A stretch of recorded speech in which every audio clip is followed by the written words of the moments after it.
네, 12월 13일 장 마감 후 방송을 시작하겠습니다. 오늘 나오신 분은 유안타증권 부천지점 박현상 차장님. 안녕하세요. 안녕하세요. 반갑습니다. 네, 일단 오늘 시장 뭐 조금 약하게 밀린 것 같기는 한데 그래도 그 지난 금요일날 미국장이 좋았기 때문에 상승을 기대했던 분들이 많을 거예요. 일단 오늘 시장 정리를 좀 한번 해주시죠. 제가 이제 주식을 하고 시장을 볼 때 두 가지 표현을 해요. 기분 나쁜 장이 있고요. 기분 나쁜 장은 갑자기 확 빠질 때. 근데 지저분한 장이 있습니다. 오늘 지저분한가 보죠? 오늘은 지저분한 장입니다. 이게 왜 이렇게 말씀을 드리는지 아마 직접 오늘 매매해 보셨던 분들은 지저분하다 느끼실 텐데 그러더라도 기분 나쁜 것보다는 좀 낫기 때문에 왜냐면 급락이 아직은 안 보이거든요. 그렇지. 그래서 조금 보이고 있고요. 오늘 장중에 33포인트까지 떴었습니다. 장중에 3040포인트 이상까지 가다가 오늘 3001포인트 그러니까는 8포인트 밀려서 끝났다 보시면 될 것 같거든요. 지금 화면이 좀 나오는데 보시면은 오른쪽 끝에 부분이 거래대금이 보이실 거예요. 네. 예. 이 거래대금이 많이 줄었네. 이 보시면은 지난주 금요일 날도 8조 4천억이었고요. 오늘도 8조 4천억입니다. 근데 그 전에 거래대금 보시면은 그러더라도 10조, 11조는 유지했었던 상황이거든요. 네. 근데 올라갈 때 그래도 12조. 빠지는 물론 혹자들에 따라서 빠질 때 거래가 터지지 않으면은 그래도 완만한 조정이라고 얘기를 합니다. 하지만은 지수단에서는 좀 다른 얘기가 있을 수 있어요. 왜냐면은 지수가 이렇게 밀려버리면 종목들이 힘을 못 찾기 때문에 중간중간에 던지는 종목들이 많이 나오게 됩니다. 특히 오늘 같은 경우도 굉장히 재밌는 경우가 있었는데 요즘 개인 투자자분들이 많이 팔거든요. 그건 다 아시다시피. 네. 근데 지금 수급상으로 봤을 때도 우리 개인 투자자분 또 팔았어요. 또 팔았고 3,600억 정도 팔은 상황인데 판 종목들이 또 삼성전자라고 생각했는데 삼성전 오늘 조금 보합 수준이었고 하이닉스를 많이 팔았고 아마 그렇다고 보시면 될 것 같고 하이닉스가 좀 그동안 오르긴 많이 올랐잖아요. 올라서 차익 실현을 하는 건데요. 물론 차익 실현의 의미라면 좋겠는데 조금 투자자분들이 질려서 이제 난 떠난다. 하이닉스를 안 한다. IT를 안 한다. 이런 게 좀 저는 개인적으로 좀 들리거든요. 그런 소리가 들려서 이제 미국 간다. 뭐 이런 식으로 하기 때문에 그거는 조금 개인적으로는 좀 안타깝게 생각하고 있습니다. 그거에 대한 게 좀 이따 말씀을 드리기로 하고요. 지금 화면이 잘 나왔는데 보시면은 기관이 4,600억을 샀어요. 요즘 네. 시장의 특징인데 4,600억을 살 때 금융투자가 3,800억을 샀습니다. 이게 지금 지난주 만기일 전부터 계속 있었던 상황인데 소위 이제 제가 이제 자료를 보고 뭘 하다 보면은 이게 장이 좀 애매모호할 때가 좀 있습니다. 지금이 좀 그런 건데 기관, 특히 금융투자 같은 경우는 연말에 배당 차익 거래, 배당을 수익을 내려고 그냥 남겨놓은 현금을 계속 조금씩 몇천 원씩 사는 거예요. 근데 외국인들 같은 경우는 조금 팔면 장이 빠지고 같이 들어오게 되면 장이 오르건데 요즘은 이 금융투자 선물 플레이가 같이 들어가거든요. 오늘 선물이 장중에 많이 샀었다가 오늘 선물이 장중에 미르니까는 같이 장이 밀렸어요. 근데 막상 오늘 거래가 적었을 뿐이지 막상 위아래로 허들이 40포인트 난 장이거든요. 그럼 차이가 올랐다 빠지면 40포인트면 진짜로 어려웠던 장입니다. 그렇죠. 어려웠던 장인데 막상 종목들이 한 섹터가 크게 무너진 게 아니고 다 조금씩 밀렸기 때문에 그래서 우리 투자자분들이 느끼는 체감은 조금 덜 하셨을 거예요. 조금씩 골고루 같이 밀렸으니까. 정확하십니다. 예. 그리고 그나마 오늘 오른 섹터가 자동차 조금. 근데 자동차 오른 이유도 솔직히 허탈하죠. 우리 사무실 직원들이 이런 얘기 하더라고요. 우리 자동차가 현대차든 기아차든 포드만 갔으면 좋겠다고. 포드는 오늘 좋잖아요. 오늘 강하게 신 것 같았습니다. 또. 그러면은 그 반이라도 쫓아가야 되는데 그거를 못 쫓아가고 포드 오른 날 조금 오르고 포드 빠지면 이제 많이 빠지고 이 시장이 왜 이렇게 일어나는 걸 생각을 해봤으니 결론적으로는 거래 대금 정체에 있고 거래 대금이 늘어날 거면은 적어도 우리 개인 투자자분들 외국인들도 강하게 매수세가 들어와야 되는데 그런 수급 자체가 들어오지 않는다는 거예요. 네. 이 수급이 안 들어오는 것 같은 경우는 굉장히 지칩니다. 그리고 제가 아침에 관종판을 딱 띄워놓고서 이렇게 딱 째려보거든요. 이렇게 딱 째려보면은 장이 죽을 때는 뭐가 사는지 보여요. 이 섹터에서 강한 종목이 보이고 그 종목은 연속상에서 그날은 연속적이다. 그러면 정말로 건전한 장이 되려면 그 종목이 강한 종목이 오르면은 조금 있다가 안 오른 종목 그 섹터에 안 오른 종목이 조금씩 쫓아가게 됩니다. 이 건전한 시장이 순환매라고 보시면 될 것 같은데 만약 혹은 IT가 세면은 소부장이 같이 움직이고 근데 요즘 같은 경우는 그렇지 않은 거고 이렇게 안 그렇게 된 지가 제 기준으로 한 5거래일 정도 된 것 같습니다. 지난주 화요일 정도까지는 그나마 해볼만 했는데 한 수요일부터 계속 이렇게 바뀌는 중이고요. 아마도 이제 제가 지난 2주 전에 왔을 때 말씀드린 것처럼 FOMC가 이제 결과가 이제 이틀 후에 나오기 때문에 그렇죠. 그 전후로서 뭔가 시그널은 변화가 될 수 있을 것 같고 아마 15일 정도 이후부터 연말 가는 요 시즌에 아마 수급들이 들어오게 될 것 같아요.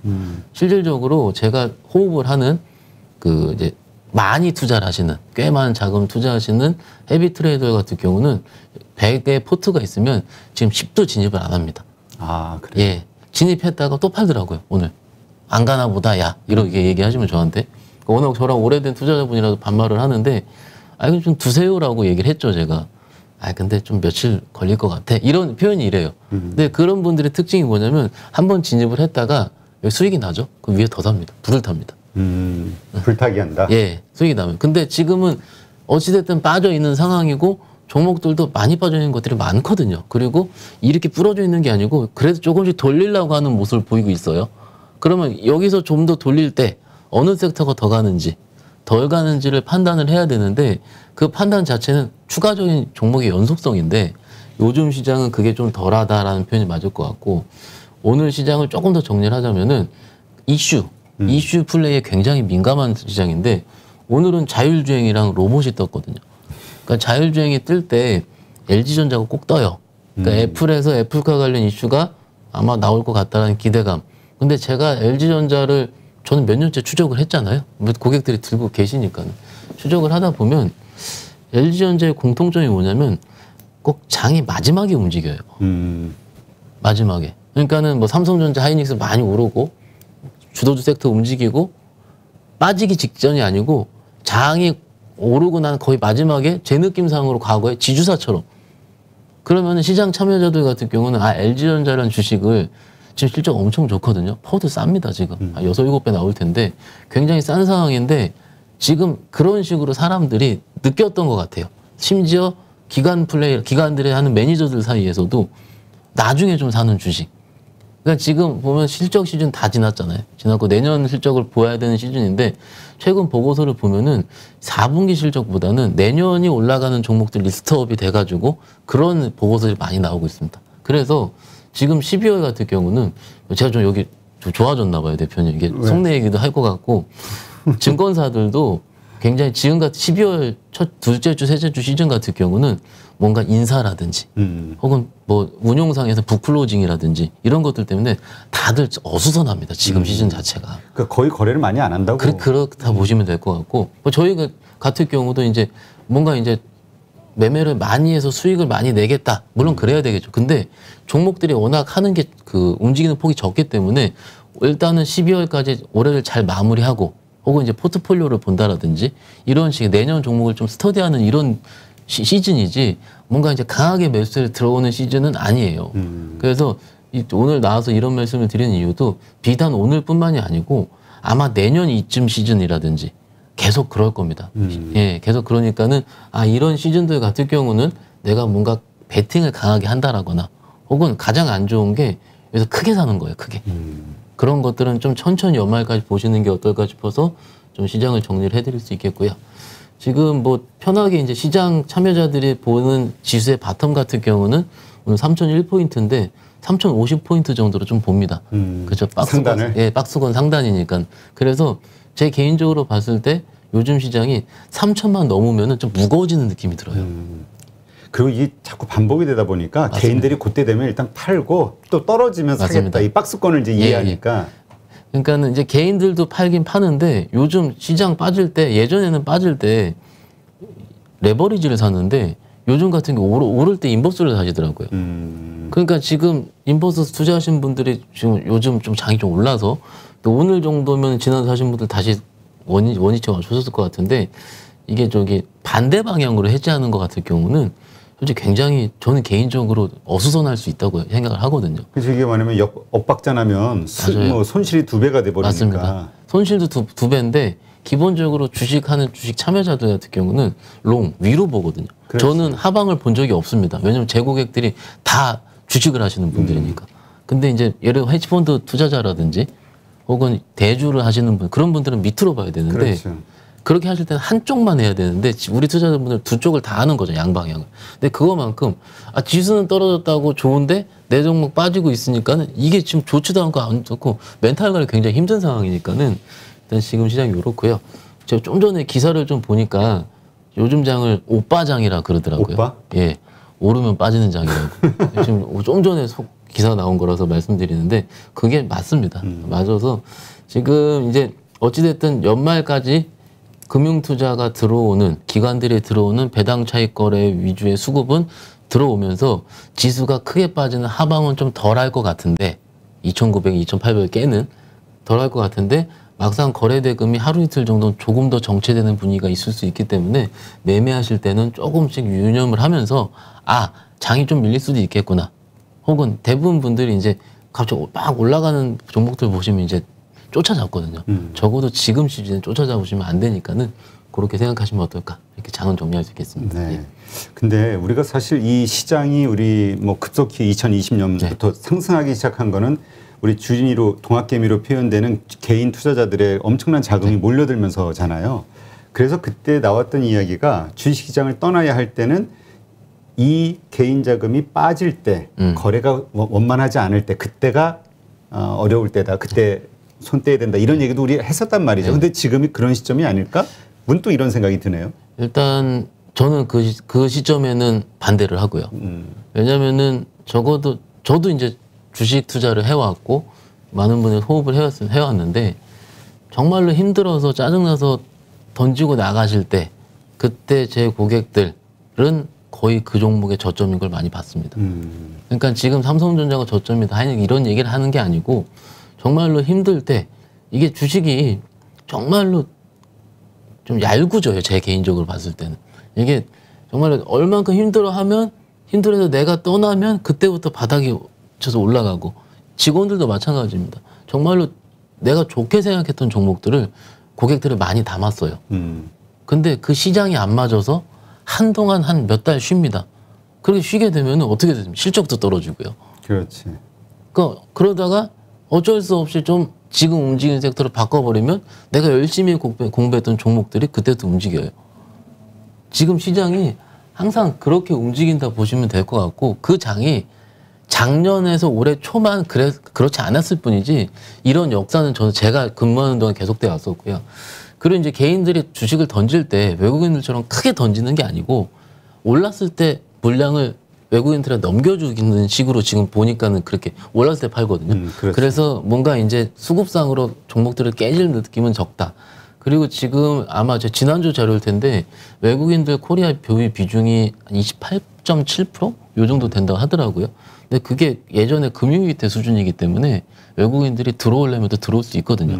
그래서 조금 더 연장선 말씀을 드리면은 지금 최근에 보고서들을 좀 종합을 해서 긍정론과 부정론을 좀 제가 종합을 한번 해볼게요. 네. 한 6, 7개를 좀 봐봤는데 긍정론 하는 하우스의 뷰는요.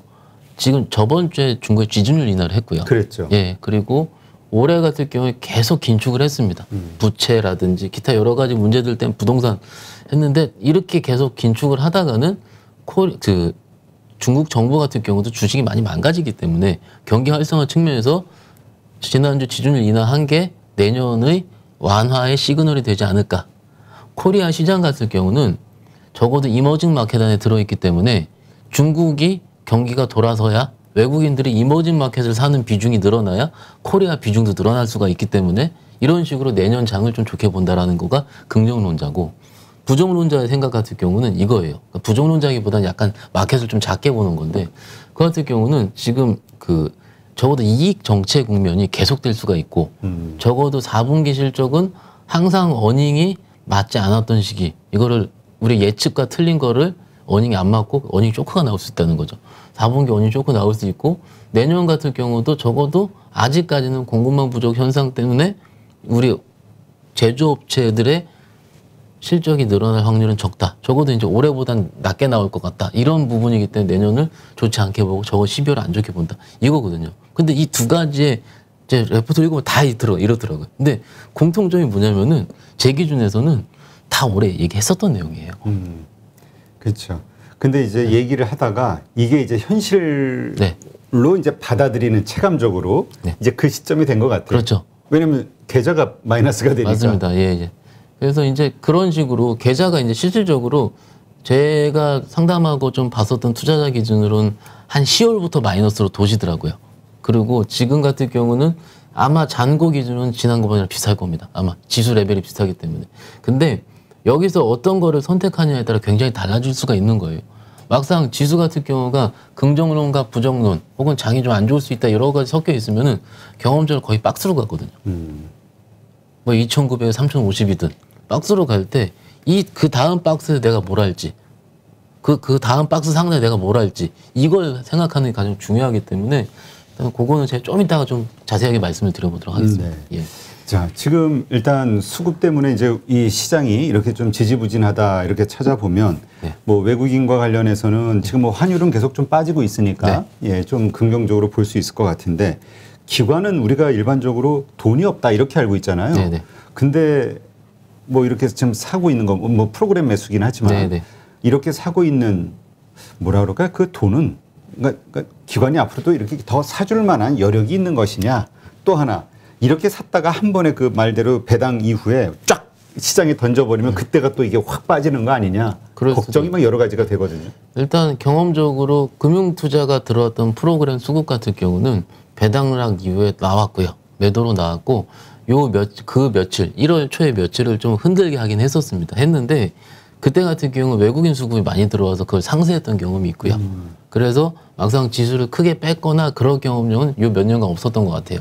그 두 번째 같은 경우는 이게 종목들에 대한 뷰 차이가 나올 수가 있는데 제가 이제 지난주 이번 주를 보면서 느낀 게 뭐냐면은 종목들이 굉장히 재밌게 움직입니다. 재밌게 움직이는 게 큰 종목들은 솔직히 지금 삼성전자 하이닉스 올라왔다 그래서 이걸 내가 차익 실현해가지고 뭔가 계좌에 유의미한 수익률을 냈다라고 하실 수 있는 분은 거의 없으실 겁니다. 그렇죠. 예, 거의 없고 뭐 현대차도 마찬가지고 오늘 좀 올라왔을 뿐이지 유의미하진 않습니다. 그러면은 우리 투자자분들이 유의미하게 뭔가 보려고 거의 코스닥 중소형주들을 좀 보시는 편인데 요즘 요 며칠이 기관들이 건드리는 중소형주들이 강하게 오르는 장입니다. 그래서 이거를 저희 표현을 했을 때는 수익률 게임이다. 기관 수익률 게임인데 그 종목들이 굉장히 재미있는 게 뭐냐면 시가총액이 5천억 넘는 것들이 거의 없어요. 아, 그러니까 쉽게 움직일 만한 것들 네. 거기에 집중을 하는 거군요. 그리고 그 다음에 또 팝니다. 그러니까 단타하는 거잖아요. 기관이. 거기도 단타를 하는 거죠. 테마주를 가지고 단타를 한다 이거예요. 그러면은 최근까지 뭐 기관들이 계속 팔아서 화가 났던 우리 투자자분들 뭐 저도 포함을 하고요.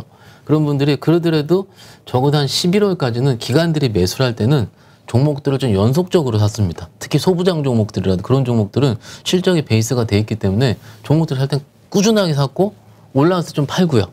그 최근 레포트 보면은 소부장 종목들이 좀 급하게 올라왔다는 레포트도 있긴 있더라고요. 뭐 어찌됐든 그들 나름대로는 빠질 때 사가지고 오를 때 팔는 이런 매매 플레이를 좀 하고 있었다가 요즘 요 며칠 같은 경우는 그냥 예를 들어서 메타버스 종목 있는 종목들을 갑자기 20만 줄 사버리는 거예요. 근데 시총 대비해서 1.5% 정도 많이 산 거거든요. 니플렉스라는 종목. 이런 종목들을 사면은 우리 개인 투자자 입장에서 봤을 때는 와 정말로 잘 가는구나 라고 생각을 하고 이 종목이 뭔가 제가 이런 표현 많이 들어요. 뭐 있다고 이렇게 얘기하는 그렇지. 거예요. 기관이 사는 데는 이유가 있다. 뭐 있다 하는데 호재가 있을 것이다. 제가 여기서 또 말씀드릴게요. 뭐 없습니다. 정말로. 없는데 사들여요 기관이? 예, 그냥이 아니고 그 로지가 안에서 그 섹터 안에 있는 종목 중에서 컨셉이 맞는 종목을 사는 거예요. 특히 요즘 같은 경우는 예전에 제가 봤을 때 그 XR 헤드셋이라 그래가지고 애플에서 만드는 거 있잖아요. 오큘러스라든지 이런 쪽 하드웨어 쪽 같은 경우가 이제 OLED를 살렸다고 말씀드린 거 기억을 하실 거예요. 그래서 수요가 늘어난다. 근데 요즘 같은 경우는 메타버스 안에서도 하드웨어 요소가 있는 종목들. 근데 대부분 코스닥 중소형주들이 많거든요. 근데 그런 종목들이 시총이 1,200억, 1,300억이에요. 그럼 쉽게 움직이겠네. 엄청 쉽게 20%씩 움직이죠. 근데 그 종목들을 봤을 때 우리 투자자분들은 현혹이 돼가지고 그걸 사는데 물론 저는 그걸 압니다. 그 종목이 뭔지 혹은 왜 움직이는지 아는데 그래서 오를 때 지금 시즌엔 배팅을 안 걸어요. 저는. 그냥 구경만 하자. 그렇죠. 아 이렇게 얘네들 여기 시장 메이저들이 이렇게 이런 섹터 하드웨어 섹터를 공략을 하는구나 라고 생각을 하는데 그리고 이미 차트에서 한번 올랐다가 밑에 두 번째 올라오고 있는 중인데 그런 종목들을 또 공략할 필요가 저는 개인적으로 있겠느냐 해서 매매를 안 하고 저는 이제 보는 거죠. 보고 시장이 이렇다 저렇다 얘기를 하는데 이렇게 지금 종목이 부재한 시즌들에 이런 종목들이 움직일 때 여기서 매매하시는 분들이 많이 늘어났어요 지금. 그렇죠. 왜냐하면 더 상승할 거라 생각하고 맞습니다. 기관이 사면은 네네. 어쨌든 경험칙적으로 네네. 올라갈 거라고 보니까 더. 그렇게 하는데 기관이 사서 움직여서 연속적으로 붙는 장이 있고요. 요즘은 그렇지 않은 장이거든요. 그러니까 그렇게 사서 딱 개인들이 몰려오면은 그 고점에서 쫙 판다 이거죠. 뭐 개인들이 몰려와서 파는 건 모르겠고 일단 일정 부분 수익 나면 그들도 그냥 수익 실현 해버리는 거예요.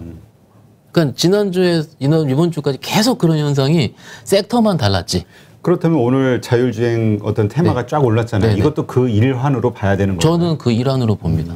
그러니까 우리는 자율주행 올라갔네.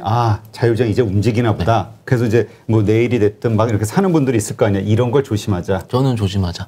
무조건 조심하자. 왜냐하면 이 시즌에 항상 있었던 일입니다. 원래 거래대금 부재하고 뭐 시장이 뭐 어떤 분들은 좋지 않다 좋다 얘기할 텐데 제가 제 기준에는 굉장히 좋지 않은 장이거든요. 차라리 빠져가지고 가격 메리트가 있는 장이 더 나아요. 현금 있으신 투자분들 어떻게 가격 메리트 있으면 종목들이 싸지고 해볼만 하면은 많이 들어갈 수 있습니다. 그 많이 들어가면은 수익률을 꽤 내고 나올 수가 있어요. 근데 지금 같은 경우는 시가총액 1,500억짜리요. 1억 정도 매매할 때 어느 정도 살 수 있다 생각하세요? 그렇지. 저는 딱 500만 원 사거든요. 만약 1억 하시는 분들한테 5% 이상 안 삽니다.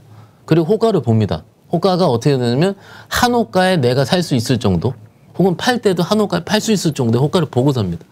그러면 1억 하시는 분들이 4, 5% 정도 몇백만 원 산 거 가지고 내가 20% 수익이 나고 해봤자 내 포트에는 전혀 도움이 안 된다는 겁니다. 그리고 두 번째는 특히 이런 시즌에 뭐가 많이냐면 저도 좀 한 5개 받았는데 문자가 많이 옵니다.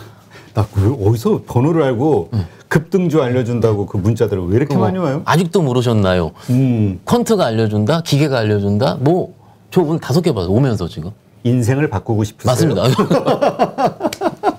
내일 폭등할 주식 살짝 알려드릴게요.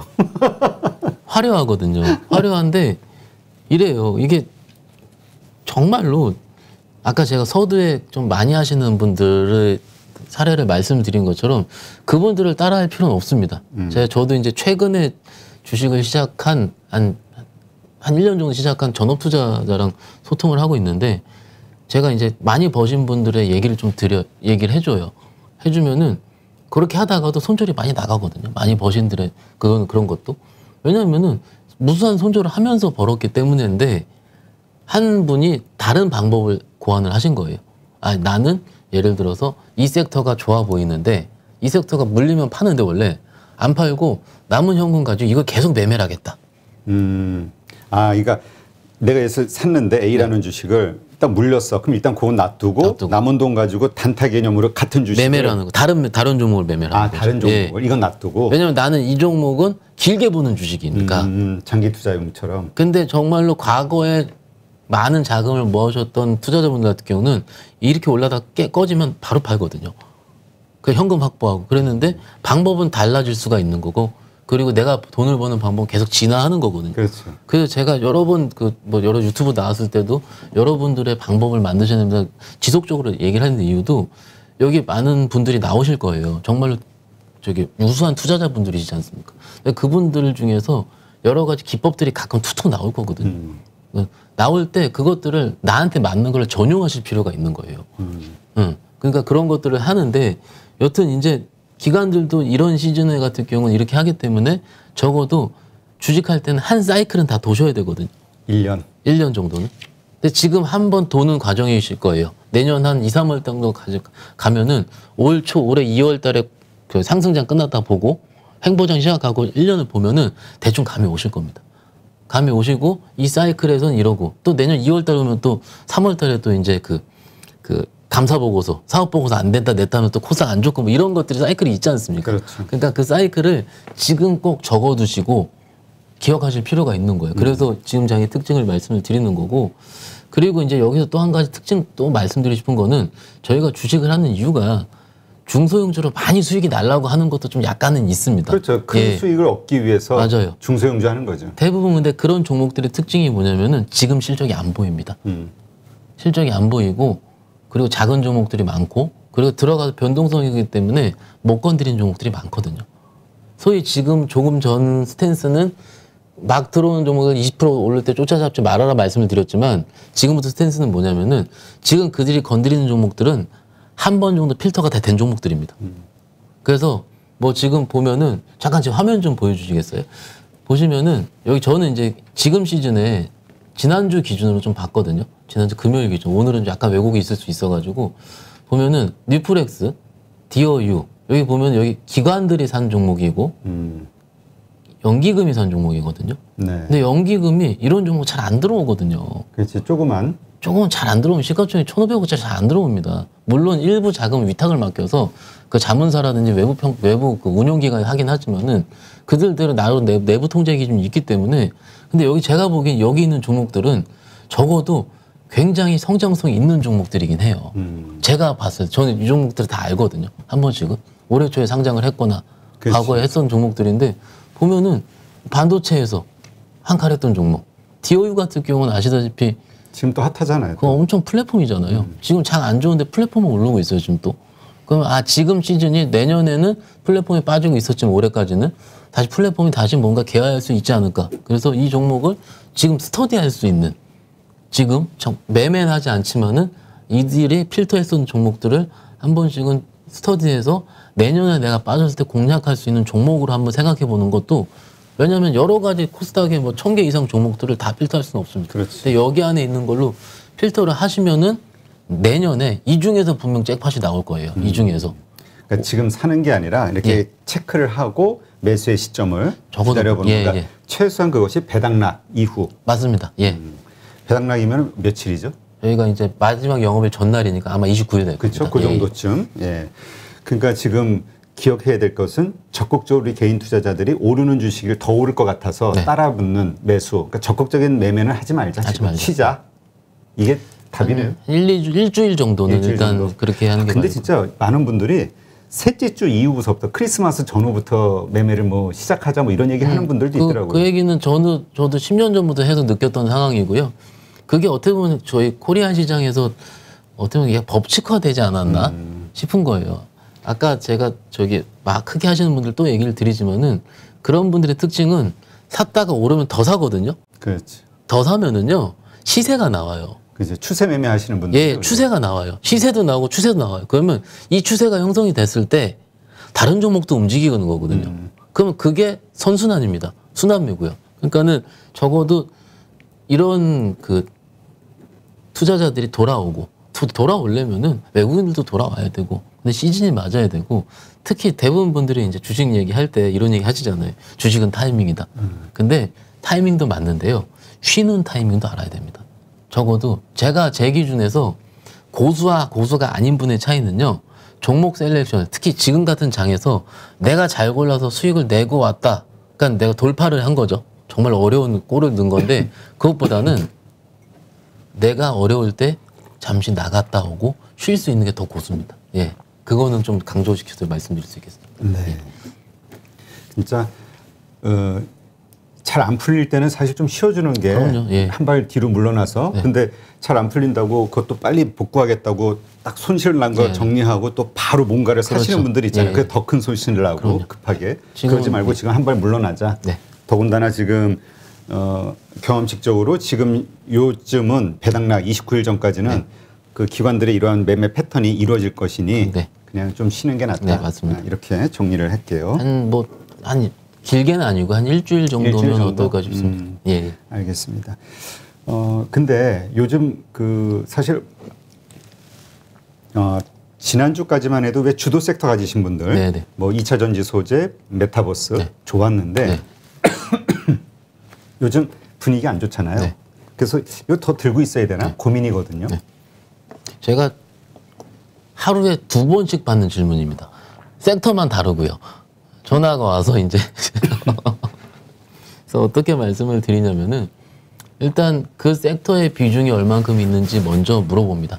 물어봐서 그 다음에 어떤 생각을 해서 매수를 했는지, 그 두 번째 같은 경우는 그 종목이 지금 수익 중인지 아닌지부터 확인을 합니다.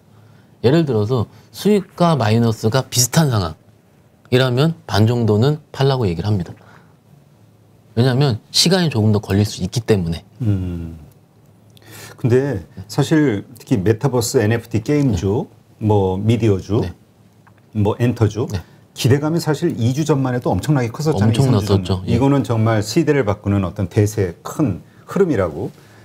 근데 이렇게 갑자기 이렇게 상황이 안 좋아질 거를 또 생각했던 분들은 없을 거예요. 그래서 지난주 이렇게 막 좀 많이 빠질 때 물타기 하거나 아니면 신규 매수 쫙 들어간 분들, 그동안 비싸서 못 사서 망설였던 분들 쫙 들어갔는데 오히려 이제 물린 거죠. 오늘도 빠지고. 물린 분들은 들고 가셔야 되고요. 들고 가야 되는데 이럴 때는 계좌의 포트폴리오가 중요하거든요. 그래서 아까 말씀을 드린 것처럼 수익과 마이너스가 거의 간당간당하신 분들 같은 경우는 일부 줄여서 현금을 확보했다가 조금 더 빠질 때 주스를 눌릴 수도 있어요. 근데 위에서 미리 들어가가지고 마지막에 들어가서 위에서 물리신 분들, 특히 몰빵되신 분들, 그렇죠. 지금 뭐 40% 이상 될 텐데. 예, 그런 분들 같은 경우는 지금 가만히 있으셔야 됩니다. 가만히. 예, 가만히 있으셔야 됩니다. 지금 거기서 내가 여기서 나머지 얼마 안 남은 현금을 가지고 이렇게 빠졌을 때 여기서 내가 물을 타요. 제가 좀 맞죠. 아침에 이제 뭐 투자자를 상담을 했는데 샀어요. 샀는데 게임주. 여러 가지 종목이 있습니다. 예. 근데 그 종목을 더 살 때 신용으로 사더라고요. 아, 그렇지. 그게 또 최악인데, 그렇지. 예, 그러니까는 이게 제가 그래서 엄청 화를 냈어 오늘 사실은 이게 지금 뭐 하시는 겁니까라고 했어요 제가. 어떻게 물 타는 걸 신용으로 사는지. 이게 지금 적어도 주도주가 움직일 때는요. 저번 주 2, 3주 전 잘 움직였죠. 그리고 어느 투자자 다 나와서 해야 된다 그랬잖아요, 다. 그렇죠. 예. 그러다가 한번 툭 꺾였다가 쉬다가 오늘 같은 경우는 조금 밀렸다가 그래도 내일 또 올라갈 수 있습니다. 그러면은 막상 그거를 제가 한 달 후에 본다고 칠게요. 그러면은 빡쓸 겁니다. 빡쓸 겁니다. 아마 실적이 나오든 혹은 가장 셌었던 주도주 같은 경우는 빡쓸 건데 지금 이 박스를 만들고 장중에 한번 밑꼬리를 달고 올라오는데 또 겁이 나는 거죠. 밑꼬리를 밑에 쫙 내려가 버리면. 그럼 그때 내가 느끼는 감정은 박스권 하단부가 아니고 이건 추세 하락으로 간다고 느끼는 겁니다. 그렇지. 예. 진짜로 물을 탈 거면은 내가 추세 하락으로 느끼는 정도로 공포 구간에 물을 타야지 가장 나이스하게 물을 탈 수가 있는데 못 타요. 그건 저도 못 합니다. 그렇죠. 예. 그때 이제 팔아야 되나를 고민하는 그 순간에 못 사지. 못 삽니다. 산다는 생각은 못 하지. 그냥 아예 그거는 저희 배제하자고요. 내가 완전 바닥에 살 수 있다라는 그 뭔가 그런 용기는 없다고 생각을 하고 그러면은 여기서 올라올 때 사거든요. 그죠? 이렇게 올라갔다가 이렇게 했다가 이렇게 올라올 때 사거든요. 그럼 또 박스를 내려 또. 이래 왔을 거예요. 왔었어요. 항상. 그러면 여기서 어떨 때 물을 타야 되겠냐 싶은 거예요. 적어도 이 추세가 끝나고 다시 상승 추세로 누가 들어와도 된다고 생각했을 때 가격은 아마 여러분은 산 가격일 겁니다. 아마도. 가장 좋을 때 사셨으니까는. 이게 주도주가 항상 이래 왔었어요. 그렇다면 지금 들고 있으신 분들, 그 지금 박스권이라고 이제 표현을 하셨으니까, 네네. 그럼 이제 또 이렇게 생각하는 분이 있을 거예요. 아, 그러면은 이거 좀 단타를 쳐볼까? 네. 그러니까 이제 좀 상승하면 팔고 또 밑에 떨어지면 또 사고 이런 생각하시는 분도 있을 것 같은데요. 그래서 지금 그런 식으로 단타를 치고 계신 분들이 있어요. 있는데 아까 말씀드린 것처럼 떨어질 때 사서 지금 시즌은 떨어질 때 사서 오를 때 팔아야 되거든요. 그렇죠. 지금은 근데 기존 주도주를 봤을 때는 내가 못 잡아서 올라갔거든요. 그러니까 또 보다가 빠질 때 무슨 오를 때 또 산단 말이에요. 그렇지. 그러니까 떨어질 때 우리가 보통 생각이 그러잖아요. 떨어질 때는 언제나 떨어질지 모르니까 바닥 확인하고 올라올 때 사자 이런 생각을 하고 있으니까 떨어질 때는 못 사고 칼날 같으니까 맞아요. 구경하고 있다가 반등하면 이제 다시 정고점을 향해서 올라가나? 그러고 이제 그때 들어가지. 그러다 2주 쉬어버리면은 사람 미칩니다. 그러니까 저는 어떻게 하냐면, 그러니까 굳이 뭐 하자면은 저는 이제 이렇게 쫙 이렇게 쳐다본다 그랬잖아요. 그러면은 분봉을 띄워놔요. 저 모니터가 몇 개 있으니까. 띄워놓으면 여기서 주주 빠지다가 여기서 툭 돌릴 때가 있어요. 돌리면 여기서 거래가 팍팍팍 올라옵니다. 그럼 마이너스 7%예요. 그러면 여기서 마이너스 7%에 제가 샀어요. 얘를 단타로. 저의 오늘의 그 목표 수익률은 보합 전입니다. 한 7% 정도? 6, 7% 사이입니다. 보합을 간 적을 별로 못 봤어요.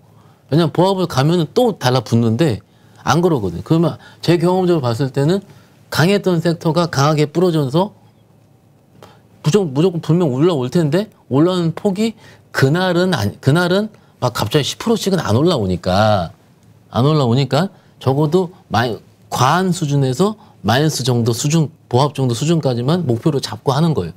그러니까 보통 사는 분들은 그 추세 상승을 기대하면서 사잖아요. 그러니까 조금 더 많이 오를 거를 근데 짧게 먹고 짧게 가자. 그렇죠. 그러니까 지금 굳이 한다면은 그렇게 해야 되는데 그러면 근데 그거를 대부분의 직장인 분이시고 그렇지 못하지. 제가 이제 주식할 때 이제 여우처럼 하라고 얘기를 하거든요. 근데 난 여우가 아니고 곰이라고 맨날 얘기하시는 거예요. 오케이. 곰이면은 안 하시면 되는 거죠. 가만히 들고 있자. 이 단타를 안 치면 되는 거죠. 근데 이제 사람들이 그게 무서운 거죠. 그러니까 말씀하신 대로 이게 바닥 뭐 내가 손해를 뭐 20%를 받든 30%를 받든 지금 가격대가 바닥일 거야. 혹은 다시 어느 정도 상승할 거야. 이 조정 기간이 끝나면 이 확신이 있으면 버티는데 그럼요. 이게 없으니까 완전히 꼬꾸라질 것 같은 테마주 보통 그러잖아요. 쫙 빠질 때는 그거에 대한 확신이 없어서 그럴 것 같아요. 대표님께서 정확한 게 얘기를 해주셨는데 이게 왜 그런 생각을 하냐면은 웬만한 주도 섹터에서 물려서 마이너스 50%를 경험하신 분들이 많거든요. 지금. 그렇지.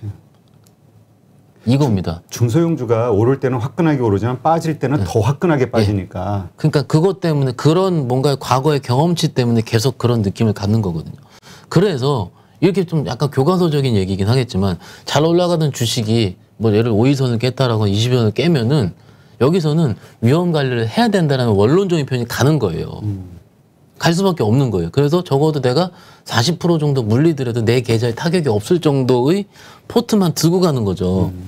이렇게 돼야 되는데 그거는 지금 못 하셨다 치고요. 그렇죠. 이미 지났으니까. 지나갔다 치고요. 그럼 여기서 고민을 하는 겁니다. 여기서. 그럼 현금 남은 걸 어떻게 하겠어요? 크게 베팅 들어가야 될 거 아닙니까? 크게 베팅 들어갈 거면은 좋을 때 크게 베팅 들어가는 거예요. 그렇지. 거래가 많이 터지고 시장이 좋아지고 내가 사도 먹고 옆에 박 차장이 사도 먹고 이런 시즌이 올해 있었잖아요. 저희 몇 번 경험했었잖아요. 그랬죠. 그 시즌 한 달만 하더라도 웬만한 거 마이너스 40%짜리 복구할 수 있거든요. 근데 그거 복구한 경험이 없으셨기 때문에 투자자분들이 또 손을 주저하시는 거예요.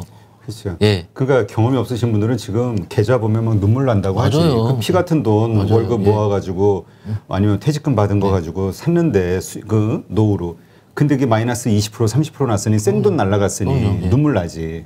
근데 이제 문제는 그 우리가 좀 정리해서 주도주라고 표현하는 2차 전지 섹터 소재, 그다음에 메타버스 NFT 관련 게임주라든가 이런 것들 이제까지 주도주였잖아요. 지금 조정을 크게 받고 있는데 이것이 조정이냐 추세 하락이냐 일단 조정으로 본다는 거죠. 다시 오를 수 있다 내년도에. 왜냐하면 제가 생각하는 주도주가 저는 뭐 제가 저기 8.15에 나온 지는 한 달 정도밖에 안 됐지만은 수소차 할 때는 전 주도주를 한 적 없습니다. 타 방송에서. 솔직히 정책주다라고 표현을 했었어요. 근데 지금 NFT라든지 게임 뭐 이쪽 메타버스 이쪽은 시대를 바꾸는 거거든요. 시대를 바꾸는데 모든 시대를 바꾸는 주식은 항상 노이즈가 있습니다. 항상. 그래서 그 노이즈 때 내가 못 버티기 때문에 빠지는 거예요. 그렇죠.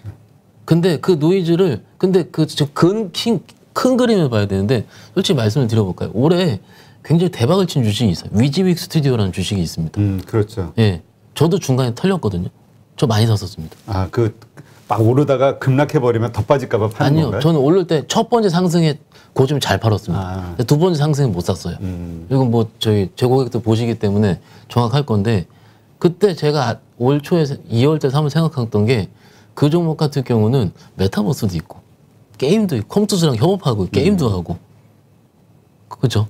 그러면은 컨텐츠 드라마 제작까지 같이 연계되고 있고 그러면은 앞으로의 세상을 다 바꿀 수 있는 섹터를 다 갖고 있는 거예요. 그 종목은. 근데 그 종목이 저는 샀는데 그 중간에 계속 안 가니까 흔들리는 거죠. 제 입장에서도. 그러다가 1차 상승에서는 그래 이 정도면 수익이 적당히 꽤 났으니까 일단 포트 비우고 현금화해서 수익을 챙겨야 되겠다. 올해 저기 6월달 7월달에 있었던 일인데 그리고서 중간에 밀릴 때 위에서 한 25% 밀렸거든요. 그러니까 역시 난 잘했어 하는데 그 다음에 상승을 못 먹었어요. 거기서 더블이 더 났거든요. 그러니까 그렇게 예. 그 25% 빠졌을 때 아 많이 싸졌네. 네. 그거에 대한 확신이 있으면 오히려 이때 사야 되는데 못 사잖아요. 더 빠질 거라고 생각하니까. 그 논리는 똑같았는데 저도 실수를 하는 거예요. 대부분 저처럼 말하는 그 나오는 패널 분들이 이러잖아요. 마지막에 우리가 그런 주식을 찾아야 됩니다 하는데 그게 뭔가요? 물어보시면 이제 저도 알려주세요 그러잖아요. 다른 분들이. 그러니까 모르지. 저희는 그런 거를 찾으려는 노력을 하는 겁니다. 같이 우리 모두 개인 투자자분들은. 근데 그 섹터는 좀 보이잖아요. 적어도 그런 쪽은 내년에도 뭐 지금도 오늘 저 게임주 빠진 게 주말에 이제 규제 얘기가 좀 나왔었죠. B2B 게임에 대해서 이제 사행성으로 판단한다 이런 건데 그런 것도 충분히 봐요. 보고 근데 단기적으로 이제 하루 이틀은 또 조정이 나올 수가 있겠죠. 있는데 여기서 조금 더 스터디를 해보면은 지금 B2B 게임들이 수익이 나는 구조가 국내에서 안 나잖아요. 그렇죠. 다 해외 사이트에 나오는 건데 해외 법령까지 지금 개정할 필요가 없는데 우리가 모르는데 굳이 그거가 주식을 손절해야 되는 그 하나의 노이즈 때문에 해야 되는 이유가 되겠느냐 물어봤을 때는 저는 아니라고 생각을 하거든요. 그러니까 그건 그런 식으로 이럴 때 조금 더 악재에 대한 뉴스를 기민하게 쳐다보시지 말고 원래 여러분들께서 주식을 샀을 때 그 큰 그림을 좀 생각하면서 좀 버티는 게 어떨까 싶습니다. 예. 근데 그 버티는 것도 그 섹터 내의 모든 주식을 가진 분들이 버티는 것인지 아니면 그 섹터 내의 주도주, 뭐 쉽게 해서 위메이드나 게임빌이 이제까지의 주도주였잖아요. 이 주식을 가진 사람들이 앞으로 더 주도주가 될 것이다라는 확신을 갖기는 오히려 쉬운데 그 외 변두리 다른 주식들 이걸 가지신 분들도 똑같은 생각으로 논리로 버텨야 되는가 아니면 같이 이렇게 많이 빠졌을 때 그 이제까지의 주도주로 갈아타기를 해야 될 것이냐 이거 가지고 또 고민이 많아요. 일단 대표님 진짜 굉장히 좋은 질문 많이 하십니다. 정말로. 예. 그럴 때는요. 제 나름대로 그 기술인데 그럴 때는 가만히 있어야 돼요. 아, 그냥 다른 주식 가지고 있어도 가만히 있어야 돼. 가만히 있다가 그 섹터가 돌 때 있잖아요. 돌 때 가장 빨리 도는 종목이 대장입니다. 아, 그러니까 이제까지 주도주가 요 조정 후에 다시 주도주가 되라는 법은 없다. 없습니다. 지금 위메이드가 올려치고 있는데 오늘 예를 들어서 게임 섹터 내에서는 펄어비스는 플러스가 났거든요. 그러면 제가 혼자 그 직원이 얘기한 게 펄어비스가 두 번째 대장이 될 수도 있겠다. 왜냐하면 펄어비스 같은 게 12월 1월 달에 검은 사막 그 일정도 있고 내년 도깨비 일정도 있는데 지금 P2E 때문에 위메이드 계속 두들겨 맞고 있으니까 그 시장이 이쪽으로 쏠리지 않을까. 그러면은 같은 섹터를 들고 있어요. 그럼 이제 게임주 5개를 들고 있는데 작은 종목도 있고요. 여기서 대부분들이 난 여기서 두 번째 종목에 물려 있어요. 있는데 여기서 돌 때 이렇게 돌리잖아요. 근데 돌리다가 한 종목이 이렇게 신고가 치는 게 있을 겁니다. 이게 대장이에요. 근데 우리 기억을 해보세요. 이 대장을 첫 신고가 때 못 잡았기 때문에 위메이드를 계속 쳐다봤고요. 대부분들이. 근데 지금 그러한 주식들도 지금 많이 빠져 있는 상황이잖아요. 근데 그게 다시 신고가를 때릴 정도면, 그러니까 올라갈 정도면 상당히 많이 올라가는 걸 지켜봐야 되는 거 아니에요? 이제까지 빠진 하락폭을 포함해서 더 지켜봐야 되니까. 저희는 확률 게임을 하는 사람들인데요. 적어도 박스권 하단에서 시장에서 움직임이 없을 때 베팅을 들어갔을 때의 확률보다는 그 섹터가 같이 움직일 때 가격이 높더라도 거기서 캐치하는 게 확률이 더 높았습니다. 아니 그러면 자 지금 예를 들어서 이렇게 바닥을 지금 이렇게 있어요. 근데 지금 예를 들어서 뭐 말씀하신 펄어비스 예를 들면 펄어비스가 됐든 뭐 어떤 뭐 컴투스가 됐든 이게 먼저 갑자기 여러 가지 조정이 다 받는데 이게 먼저 뭐 5% 10% 이렇게 먼저 올라오고 있어. 그럼 이거를 앞으로 주도주가 되겠다 이렇게 판단하기는 아직 이르다. 이것이 아예 더 많이 올라와서 이전 가격보다 높이 신고가를 했을 때 그때 판단을 한다는 건가요? 정말로 기민하고 엄청나게 많은 스터디를 한 다음에 이 종목을 찍어서 바닥권에 잡으신 분이 있을 거예요. 그분들은 신고가가 아니고 밑에도 아무 상관이 없는 분들입니다. 그러면 지금 전제는 뭐냐면은 적어도 이 바닥권에서 한 1년 이상의 스터디를 통해서 이 종목을 확신을 해서 여기서 몰빵을 들어가신 분이 아니라는 전제부터 시작을 하는 거예요. 지금 같은 경우는. 그러면은 그 다음 주도주가 될지 이분은 알고 있지만 나머지는 모른다는 얘기거든요. 그러면은 주도주에 대한 개념 같은 경우는 적어도 신고가에 시작을 하고 신고가가 크게 난 신고가가 아니고요. 이틀, 3일 이게 아니고 좀 좁게 가더라도 여기서 처음 탁 튈 때가 있습니다. 다른 종목들은 밑에서 밑에 조금 움직이는데 그러니까 요즘 같은 경우에 이제 제가 이제 하드웨어 쪽이 좀 빨리 움직인다 했잖아요. 그런 식으로 XR 헤드셋이 활성화가 되면 LG노텍이 지금 움직였던 것처럼 이런 식으로 그 시장에 맞는 논리가 형성이 될 거예요. 그 형성이 될 때 그거를 왜냐면 우리가 10월 달에 그걸 못 잡았잖아요.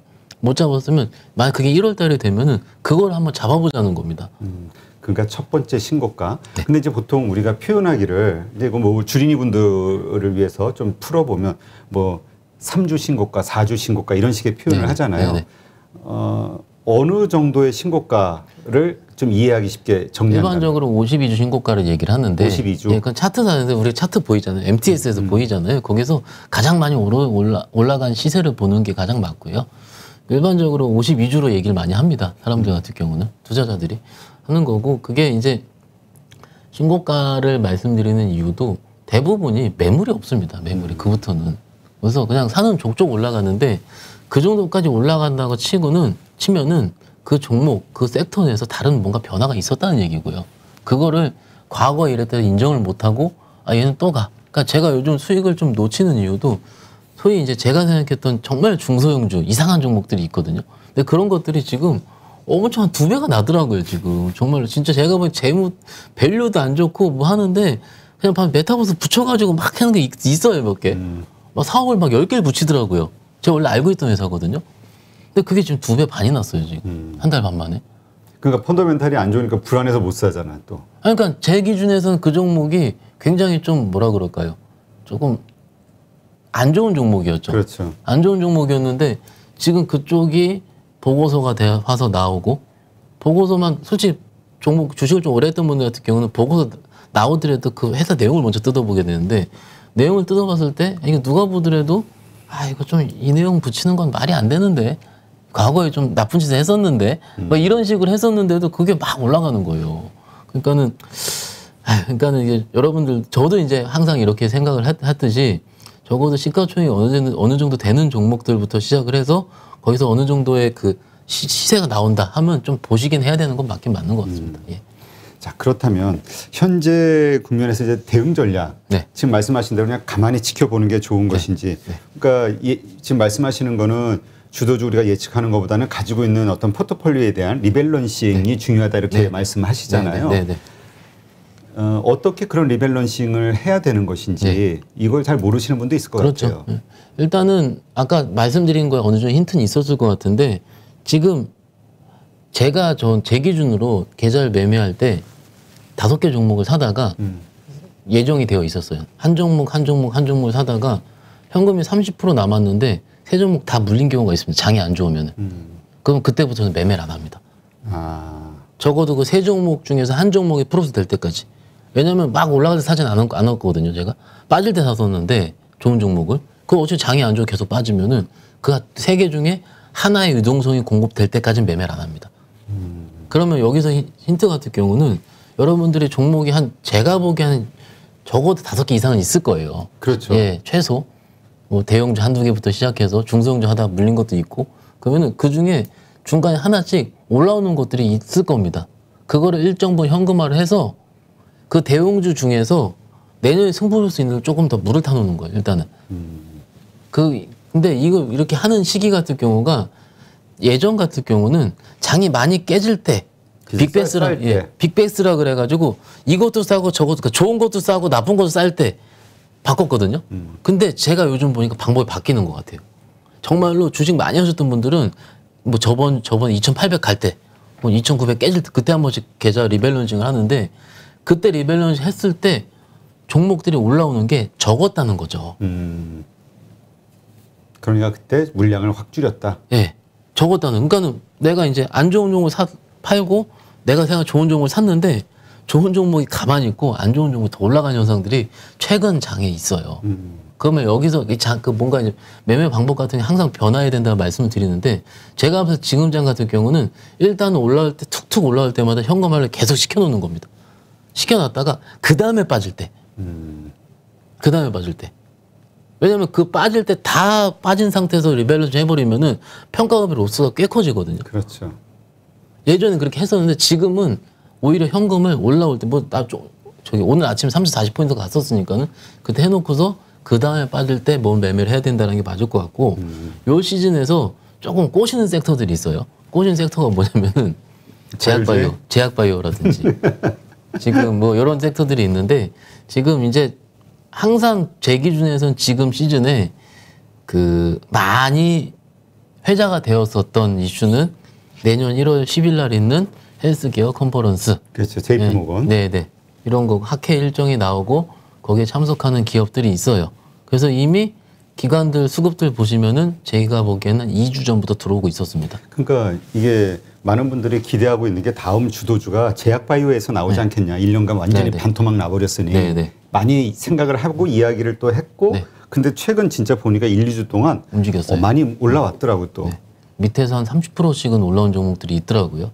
근데 적어도 그 전에 2주 전에 매매를 하시지 못했던 분들 입장에서 지금은 조금 부담이 있습니다.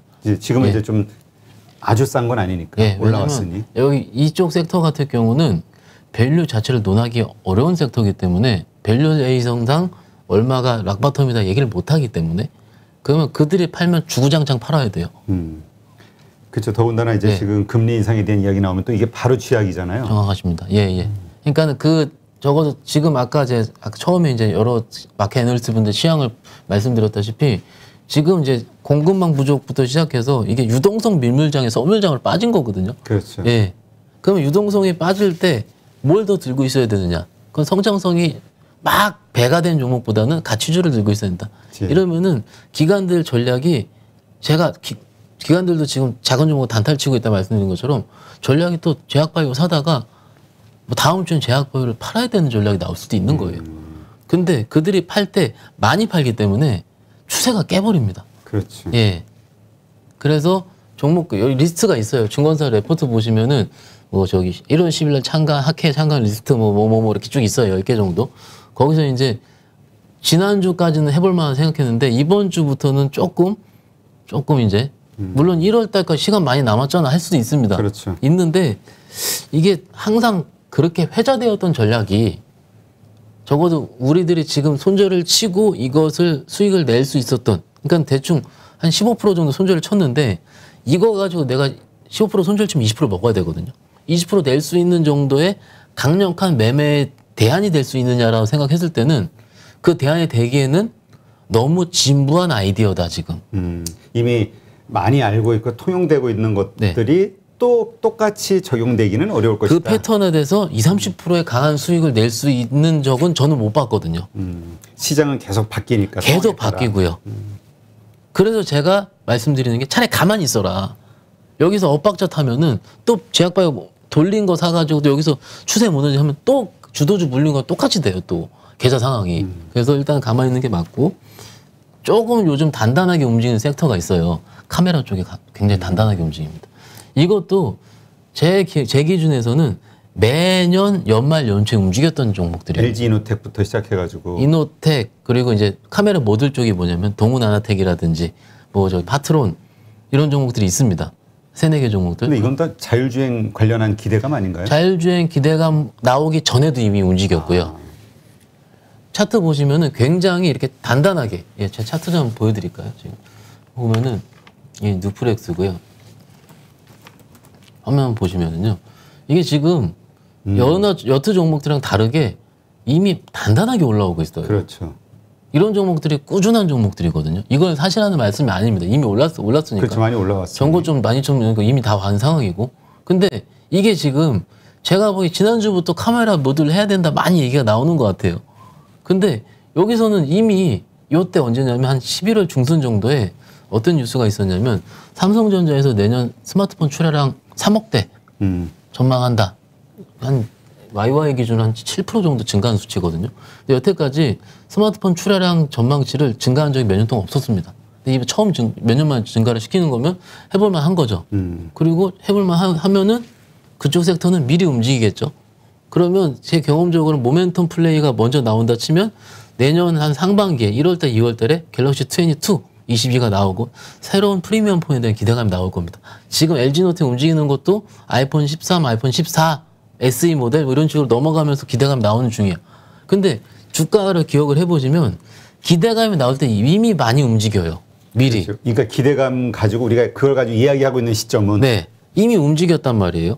그리고 투자자분 만약 여기서 이런 종목을 샀다가 아 이거 어차피 2월 달에 발표할 건데 판매량 추이까지 확인해야 되겠다 하는 순간 추이를 확인해서 잭팟이 나오면 다행인데 그때 이미 늦었다. 그러면은 이미 위에서 한 10%는 무너져 있을 겁니다.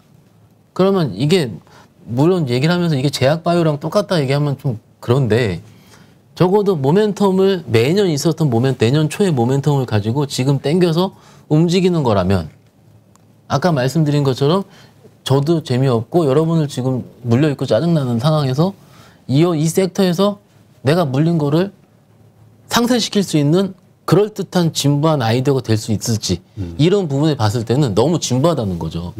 그러니까는 항상 제 기준에서는 매년 있어왔던 이런 일을 가지고 아 내가 이게 여기 좋다니까. 근데 어느 누구한테 상담을 해봐도 여기 안 좋다는 얘기를 하지 않습니다 지금은. 그렇지. 예, 다 좋다는 얘기. 왜냐면 저한테 물어봐 좋죠. 그렇죠. 근데 참 시장에서 그 미신 같지만 그래도 잘 맞아 떨어지는 것 중에 하나가 다들 좋을 때 팔아야 된다. 아 그럼요. 예. 이런 얘기잖아요. 그러니까 뭐 꼭 그런 건 아닌데 그랬던 적이 많았죠. 많았고 이게 저는 이제 주식을 업으로 하는 사람으로 봤을 때 좀 우리가 예전에 알았었던 공부했었던 그런 걸로 수익이 많은 시장이어야 하는데 올해는 그렇지 않았던 것 같아요. 그렇죠. 예. 그래서 이제 정말 많은 분들이 힘들어하는데 예. 우리가 그 패턴에서 좀 벗어나려면 지금 이렇게 좀 생각을 해보고 예. 대응 전략을 예. 좀 짜보자. 아까 서두에 말씀드린 그 중소형주부터 시작을 해가지고 지금은 모든 그 투자자분들, 그러니까 좀 업계에서 오래 있어준 분들은 12월은 내년 준비하는 거라고 얘기하거든요. 12월 달은 너무 적극적으로 거래하지 말자. 네, 내년 준비하는 거니까는요. 그런 식으로 좀 하시면 제가 보기에는 맞지 않을까 싶어서 중요한 시간에 좀 말씀드렸습니다. 네. 예. 요거 하나 더 질문 드릴게요. 누구나 다 알고 있는 사실은 사실 좀 변화될 가능성이 그럼요. 있잖아요. 주식시장에서.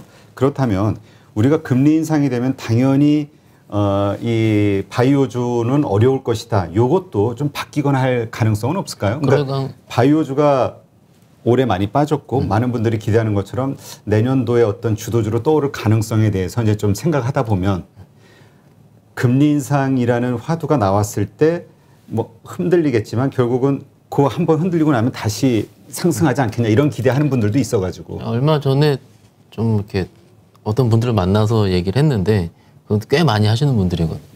얘기한 게 바이오주를 얘기를 하는 걸 저도 같이 토론을 한 거죠. 근데 바이오주가 빠지게 된 원인은요. 코로나 때문입니다. 코로나 때문에 임상을 하지 못하고 그쪽으로 그렇죠. 쏠리지 못했기 때문이면 그 원인이 해결되는 시그널을 좀 봐야 될 것 같아요.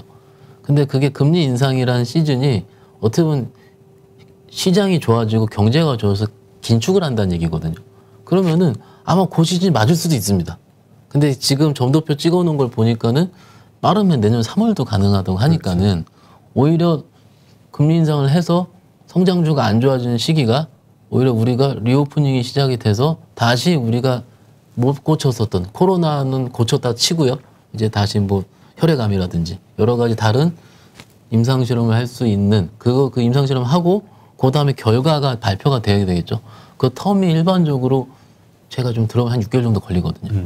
그러니까는 그 시기가 빨리 지나갔으면 어떨까 그렇게 생각하고 있습니다. 예. 알겠습니다.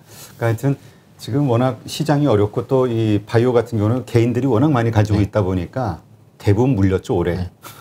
그래서 이제 그분들이 어떻게 이걸 진짜 팔아야 되나 물타기 해야 되나 뭐 아니면 언제 오를까 이거에 대한 고민을 많이 하는데 하여튼 지금 말씀하신 것처럼 여러 가지 가능성을 두고 그 시장을 계속 좀 잘 지켜봐야겠네요. 어떻게 네. 움직이는지. 그럼요. 예, 예. 알겠습니다. 네, 오늘도 좋은 인사이트 함께해 주신 유한타증권 박현상 차장님 감사하고요. 네, 방송 보신 분들도 오늘 또 뭐 장이 빠졌으니까 아무래도 좀 기분이 언짢으신 분들도 많겠죠. 네, 하여튼 편안한 밤 보내시고 힘 다시 에너지 회복하셔서 내일 활기찬 하루 맞이하시면 또 좋은 일이 있지 않을까. 그럼요. 예. 시장이라는 게 하도 가변성이 있어가지고. 네, 오늘 하루 수고 많으셨습니다. 감사합니다.